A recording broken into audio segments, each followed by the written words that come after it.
telah melihat bagaimana wujud dari wujud tersebut bertingkah kepada sebuah maujud, sehingga tercapailah keinginan kodrat aku pada Tuhan yang ingin menjadi Tuhan dan berasma Allah serta berwujud Rasulullah sallallahu alaihi wasallam pada hakikat kodrat wujud tersebut. Tetapi di dalam hal mengkaji sebuah yang hakiki terhadap sebutan aku, Tuhan, Allah, umat Muhammad, itu dibutuhkan suatu dalil kebenaran dari sebuah ilmu tersebut. Kalau hanya sebuah sebutan dan sejarah yang diceritakan, sesungguhnya itu tidak akan membawa perubahan kepada sebuah kodrat umat, yang mana umat itu adalah perwujudan dari Allah dan Tuhan itu sendiri dalam makom tajalli Muhammad. Mengenang kembali usuluddin, awal diri adalah Tuhan, ilah ba'dal tunggal, wahid awal mula jadi. Maka Allah katakan awalul wajibin alal insani khufiyatul illahi bi istighfar. Pertama-tama yang wajib bagi umat itu adalah mengenal Tuhannya dengan seyakin-yakinnya, atau kita katakan awaludin ma'rifatullah. Awal agama adalah mengenal Allah dalam masa tauhid. Asyhadu an la ilaha illallah wa asyhadu anna Muhammad Rasulullah sebagai kodrat pertama dalam rukun Islam. Tentunya menjadi sebuah persyaratan karena diletakkan pada urutan pertama. Gagal kita mendapatkan tauhid diri kita, posisi umat dan posisi Tuhan yang akan bermukasyafah di dalam sebuah ibadah, perlunya pendalaman hakiki terhadap syahadat. Inilah tauhid. Setelah kita melihat dan mendengar sebuah jabariyah dari kajian tersebut, wujud ada, wujud berupa maujud nyata.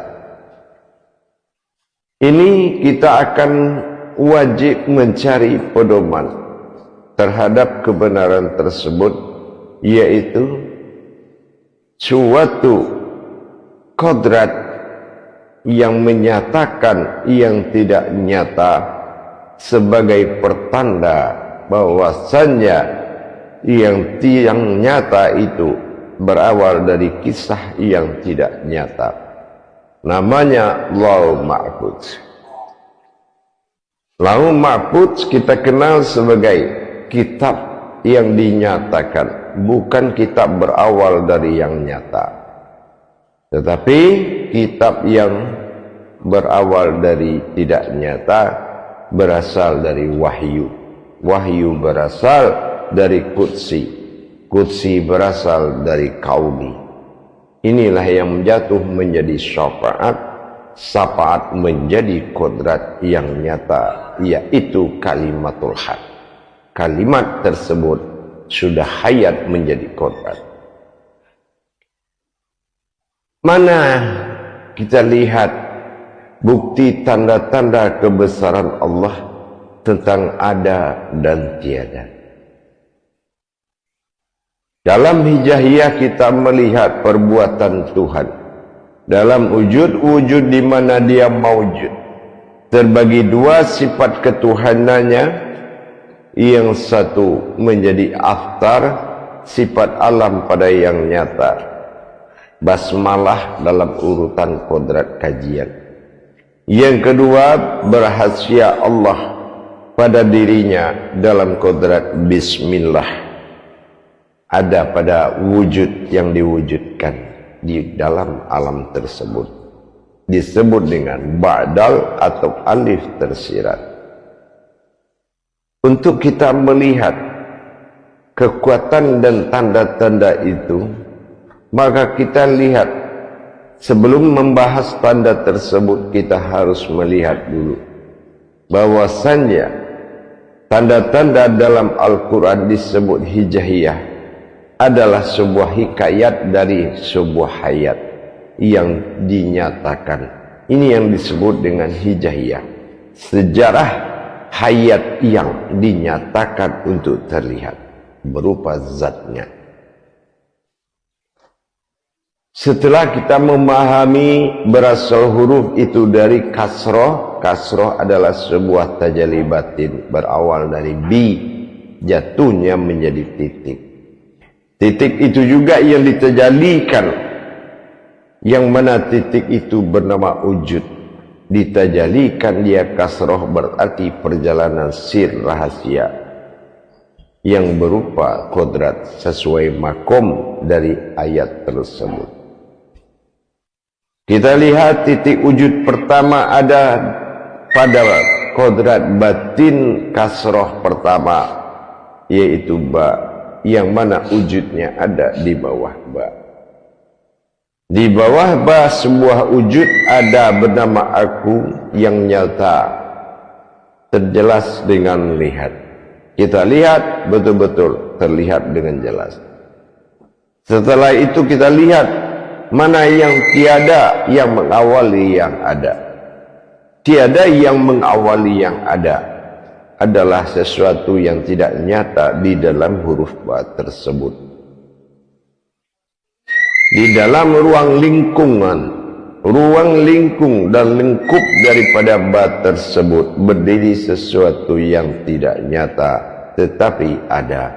Ini yang dikatakan ada dan tiada. Dengan jazimnya dan semufakat dan muzakaroh dalam istilah ibadah, terjadilah suatu kesepakatan membuat suatu ibadah. Perjalanan ibadah inilah yang disebut dengan makon tajalli batin ta. Dilihat di huruf ta berdampingan dua wujud tersebut, menandakan ada dan tiada itu sudah menyatu atau berdampingan di dalam makom ibadah. Makanya dikatakan ta itu adalah sebuah ibadah. Maka ta inilah yang dikatakan dengan awal semua ibadah dijadikan. Ada tahlil, ada tahmid, ada talqin, ada taslim, ada tawassulan, dan ada tafakur, ada tazakur, dan ada takharub dan lain-lain. Dengan terjadinya perbuatan antara aftar titik yang nyata tadi dengan ba'dal titik yang tidak nyata, maka terjadilah suatu hayat yang nyata disebut sa atau berupa dan berwujud. Maka di sini terjadi titik tiga. Dari mana satu lagi titik tiga atau wujud yang ketiga adalah dari tajalli kasroh batin berupa huruf yang maujud menjadi sesuatu yang tidak setara dari yang dua. Timbul suatu pertanyaan, kenapa satu titik wujud tersebut tidak berdampingan dengan yang dua tersebut? Ini menandakan tingkat kerahasiaan yang perlu dipertanyakan. Ada dan tiada sudah berdampingan dalam satu barisan sab yang sempurna, tetapi yang tidak termasuk ada dan tiada, wujudlah sebuah wujud di atasnya yang tidak berdampingan. Makanya kita lihat titik tiga itu satu di atas, maka ini yang dikatakan suatu kehadiran tajalli batin tersebut yang dinamakan wujud kasroh yang disebut dengan bi, yaitu buah kekuatan kerahasiaan. Dengan terjadinya sa yang telah berwujud, tiba-tiba Disinilah keajaiban dan suatu kemustahilan. Kehadiran daripada sesuatu di atas daripada yang dua titik ternyata membawa suatu rahasia besar. Dihadirkan nun hayat pada sa, maka dengan kekuatan tajalli kasrohbi tadi terjadilah kehadiran nun yang membuat nun berubah hayat menjadi sin. Sebagaimana yang kita katakan, setiap yang ada, disitulah yang tiada. Ini bahasa yang naluri hakiki. Berarti dari tiga kodrat tersebut, maka tiga yang ada pada alif aftar menyatakan keberadaan ketuhanan, yang mengatakan Rabbil Alamin, yang berwujud kepada Nurul Islam, Nurul Iman, dan Nurul Ihsan. Ini yang kita di langit berupa wujud bintang, bulan, dan matahari. Itu adalah nur aftar, yaitu cahaya batin. Dan yang tiga lagi akan masuk ke dalam kerahasiaannya, yang berwujud awal mula jadi berupa zat, yang diwujudkan kedua awal dari semua hidup dan yang ketiga awal semua jadi yang tersirat adalah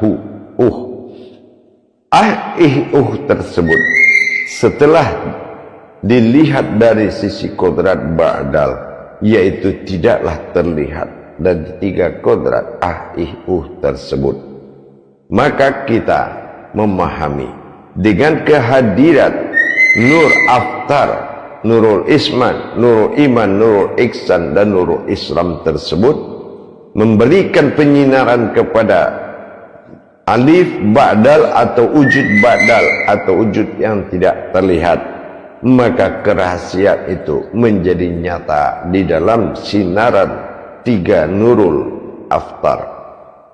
Terlihat sudahlah batin rahasia tadi, yaitu berupa sebuah wujud maujud yang tidak ada sama dengan semua maujud.